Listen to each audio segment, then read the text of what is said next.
É convidado do Opinião Pública desta manhã o economista Alexandre Abreu, é também professor do ISEC. Alexandre Abreu, bom dia, bem-vindo a este Opinião Pública. É assim tão difícil cortar na despesa?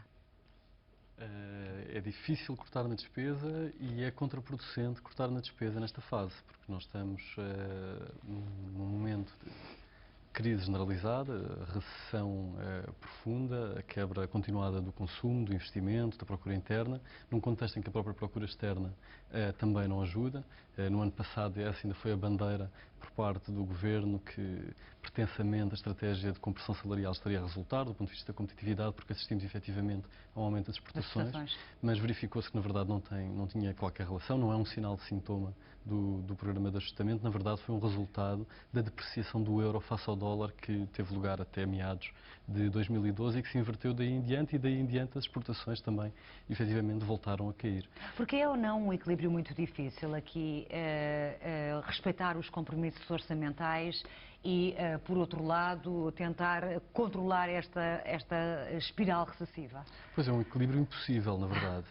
É como tentar acelerar e travar um carro ao mesmo tempo.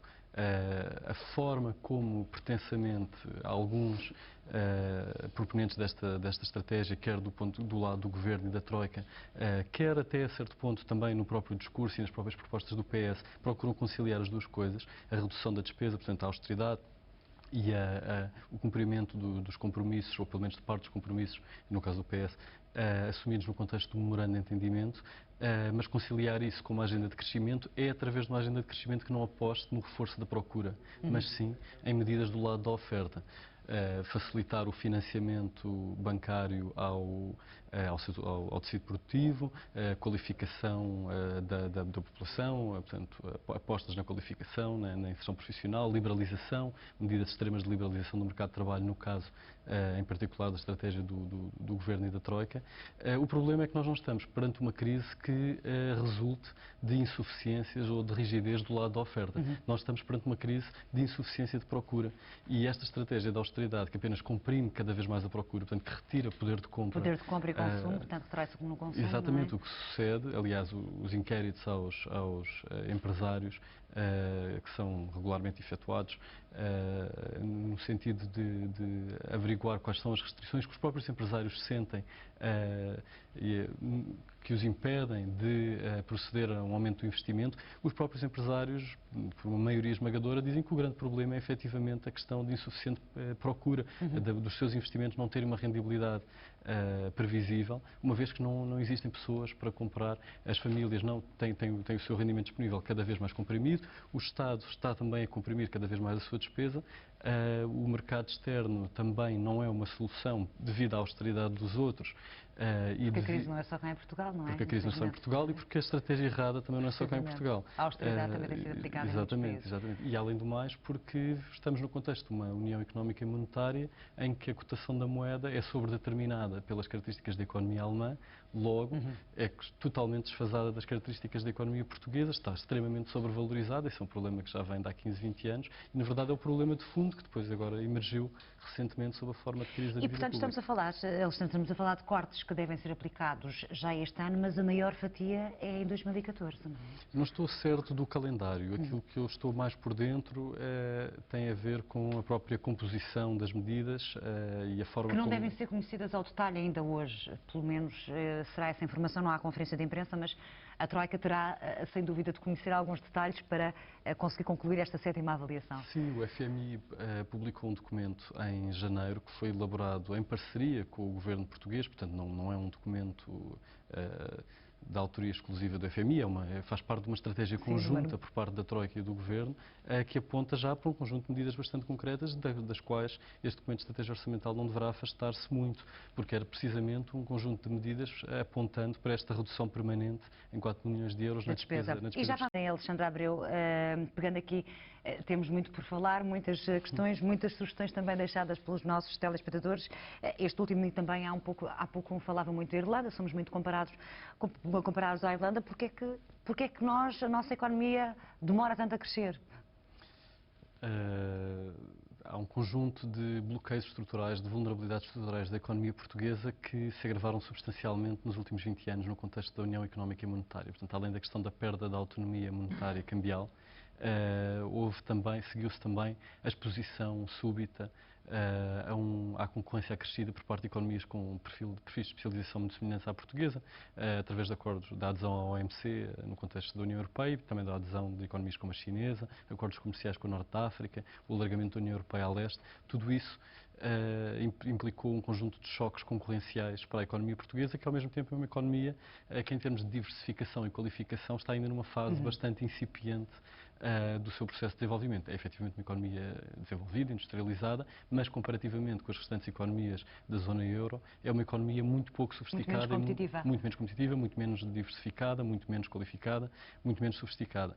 E depois colocam-se todas estas questões adicionais que contribuem para isto, estas vulnerabilidades adicionais ao nível da qualificação da população, mas também da qualificação do próprio tecido produtivo. Não basta qualificar a população, é necessário que o próprio tecido produtivo seja apoiado no seu processo de qualificação, e para isso é indispensável a ação proativa do Estado, que neste momento também está desprovido de instrumentos para fazê-lo no contexto europeu, e há ainda as questões adicionais do tipo de inseguranças e custos de contexto, como este último falava, a vida difícil dos empresários, falou, não é? Nomeadamente exatamente, neste aspecto que exatamente. ele Mas fez. neste momento o problema fundamental, em termos mais conjunturais, é um problema de procura.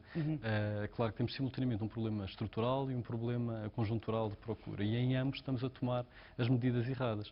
A nível conjuntural, estamos a procurar uma consolidação orçamental no meio de uma situação recessiva gravíssima, com desemprego altíssimo, falências em massa, e é evidente cada vez mais para todos, aliás percebe-se pelos comentários dos ouvintes, que um país que empobrece desta maneira jamais conseguirá pagar a sua dívida. Portanto, isso já é absolutamente certo, que as reestruturações vão, de forma mais ou menos disfarçada, são inevitáveis. Mas há pouco um telespectador perguntava porque é que esta questão do incentivo à economia não foi logo colocada em cima da mesa no início das negociações. Não estamos aqui agora a correr atrás do prejuízo?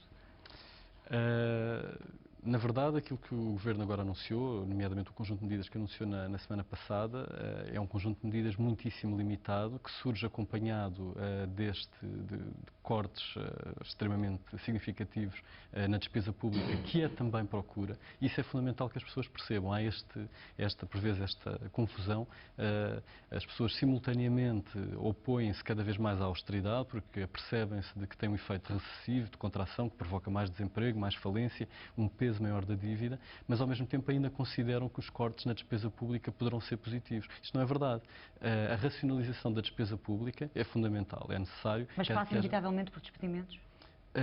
Não só não passa inevitavelmente por despedimentos, como, na minha opinião e de muitos outros economistas, não deveria passar pelos cortes, porque os próprios cortes vão retirar procura à economia de uma forma, a uma escala muito significativa, numa fase em que a economia já está extremamente deprimida. Aliás, foi uma estratégia por parte do Governo, em termos de estratégia política e estratégia de comunicação, no orçamento anterior, apostar num enorme aumento da carga fiscal. Para agora dizer que não há alternativa, se não quisermos, enquanto povo português, aumentar mais a carga fiscal, ou se quisermos até reduzir um pouco a carga fiscal, não há alternativa aos cortes. O problema é que tanto o aumento da carga fiscal como os cortes na despesa pública têm um efeito profundamente recessivo, porque a despesa pública é simultaneamente rendimentos, receitas de empresas a quem o Estado faz compras, das famílias, salários, pensões, pensões, que depois têm um efeito multiplicador na economia. E daquilo que se conhece, professor, daquilo que se conhece, o que é que lhe parece, quais são digamos assim, as boas medidas que vão no sentido correto de tentar minimizar de facto, essa espiral recessiva? Tínhamos aqui alguns exemplos dos telespectadores, falavam da questão que é sempre recorrente, a questão das PPPs, cortes nos ministérios, a questão da reforma dos políticos, redução de salários. Disto tudo, o que é que lhe parece que vai no sentido certo? Bem, é evidente que as pessoas estão extremamente indignadas, revoltadas, como até um dos espectadores utilizou a expressão, e porque sentem que, além das medidas serem contraproducentes, porque apenas afundam mais a economia e fazem aumentar ainda mais a dívida, isto também é importante relembrar, a dívida não tem parado de crescer, não só em termos relativos face ao PIB, como mesmo em termos absolutos, não tem parado de crescer. Em 2012 aumentou cerca de 20 mil milhões de euros, portanto são completamente contraproducentes.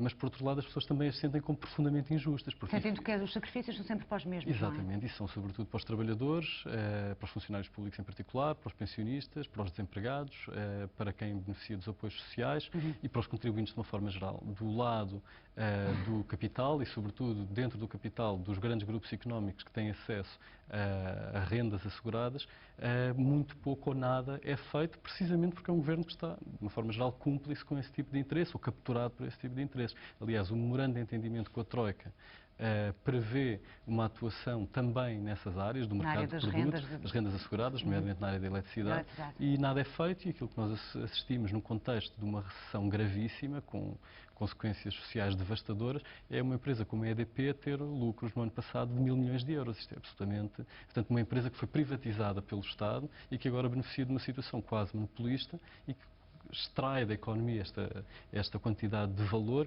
impondo às restantes empresas e às famílias uma penalização que, além do mais, no caso das empresas, penaliza adicionalmente a competitividade. E, portanto, aí percebe-se de alguma forma a indignação de quem nos ligou. De qualquer das formas, quando se falava da redução do número de deputados, também de um país pequeno como o nosso ter 230 deputados, quando se fala desta questão da reforma dos políticos, são sobretudo, parece, medidas mais simbólicas ou de facto teriam aqui efeitos nos cortes da despesa do Estado? Não teriam qualquer efeito significativo na despesa do Estado como um todo, é uma parte ínfima.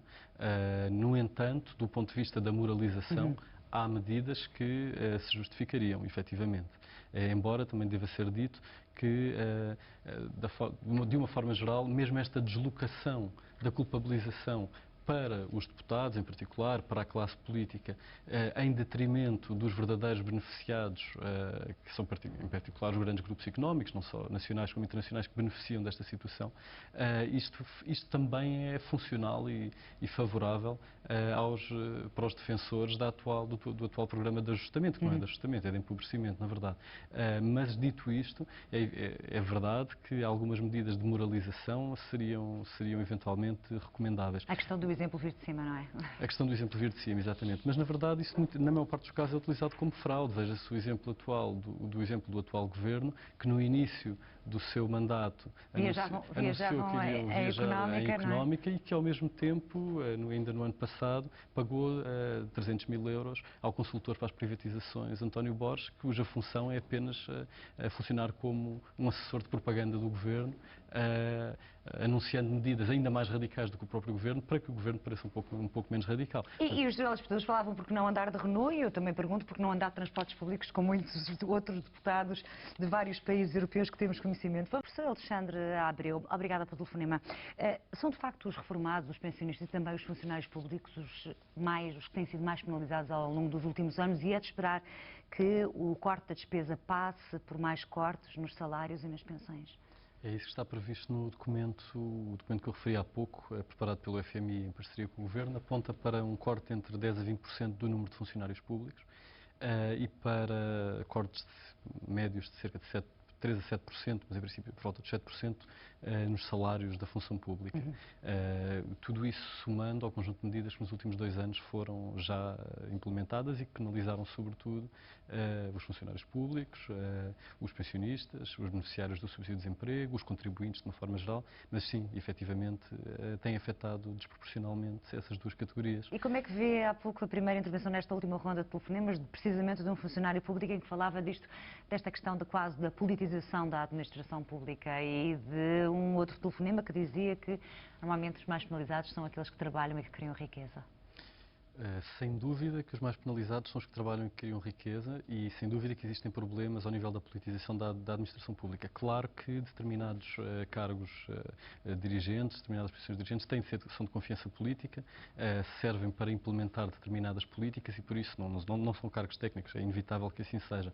Só que há uma cultura partidária, nomeadamente ao nível dos governos do chamado arco da governação, pelo menos do Bloco Central, de ascensão por via das juventudes partidárias, em que por vezes independentemente da questão da confiança política se sobrepor à meritocracia, o problema é que o demérito é demasiado evidente e neste Governo isso é claríssimo. Temos uma quantidade de secretários de Estado e responsáveis, em alguns casos até ministros, que saltam das redações de jornais ou da blogosfera para cargos de responsabilidade política sem qualquer tipo de experiência. Sendo que, na verdade, isso é apenas sintomático do tipo de governo e do tipo de características que o governo tem, porque, na verdade, a questão fundamental nem sequer é ao nível da competência. A questão fundamental que se coloca na gestão de um país é ao nível da orientação das políticas. E, por isso, eu tenho de sublinhar o discurso muito perigoso que foi exemplificado pelo comentário de um dos espectadores, que referiu que a questão das eleições, ao fim e ao cabo, seria só para países ricos e que não nos podemos dar ao luxo de gastar dinheiro em eleições, etc. Ora, a democracia é a única solução que nós temos para este tipo de problemas. E é através das eleições que, de facto, podemos escolher quem nos governa, não é? Exatamente, não apenas através das eleições, portanto, a democracia não se esgota nas eleições, mas as eleições são um momento alto e absolutamente indispensável da democracia. E é apenas assim, pelo menos no quadro institucional em que nos encontramos, que será possível uma inversão de rumo face a este rumo absolutamente catastrófico que tem vindo a destruir não só a economia, como está também a destruir o Estado Social e também a pôr em perigo a própria democracia, como se vê quando assistimos a este tipo de discurso que é também incentivado a voltar-se contra a classe política e daí à suspensão da democracia, como foi já até insinuado por muitos responsáveis, até o próprio Presidente da República fez um discurso... Agora, no discurso do 25 de Abril, que falava perigoso, que, de facto, que aponta exatamente nesse sentido. Para que serviriam as eleições se efetivamente o próximo governo teria que tomar o mesmo tipo de medidas, não é? Pois, exatamente. Portanto, isso é um discurso antidemocrático por parte do mais alto magistrado da nação. E com É algo fortes que é lamentável. da oposição. Claro. Professor Alexandre Abreu, muito obrigada por ter estado connosco Obrigado, no Opinião Pública e pela análise que nos deixa a propósito também deste Conselho de Ministros extraordinário que ainda decorre para propor o corte nas despesas na ordem dos 4 mil milhões de euros. Era de resto a pergunta que fazemos aos nossos telespectadores no inquérito telefónico. Se concordam com este corte, olhamos o resultado do inquérito, apenas 23% dos que participaram disseram que sim, 77% respondeu que não, tem, portanto, a opinião contrária. E assim fechamos o nosso programa. A hora certa, a Carla Jorge de Carvalho atualiza todas as notícias desta terça-feira. Muito bom dia.